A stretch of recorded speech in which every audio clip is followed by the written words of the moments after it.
What's up mga kabosing, may buntag kaninyong tanan. So karon it's Wednesday. So karon ako i-share sa inyo kung unsaon nga mahimo kang happy and a contented person sa imong kinabuhi. So unsaon aron you will feel satisfied with each day of your life, no? In order to be satisfied and happy with your daily life, you need to stop comparing yourself to other people. Kay kada usa sa tuwa nay nagkalahi-lahi nga journey nga angay tahakon. So panlitan ako na ako'y kaugalingong journey ug ikaw karon nga nagtan-aw nasa kay kaugalingon ni mga journey. So dili pwede nga ikumpara nimo ang imong kinabuhi sa akong kinabuhi, no?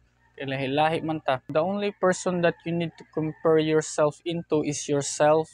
So ang imong kaugalingon, so kung naa man lang kay ganahan ikumpara sa imong kaugalingon, ang imo ra gyapon kaugalingon. Kung unsa ka karon, mas better version ka kaysa sa imong kaugalingon kagahapon.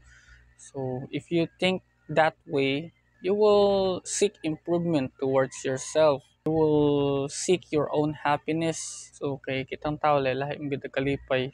Dapat mas better person ta kaysa gahapon. Mo stop na ka og comparing yourself to other people. You will find your own happiness.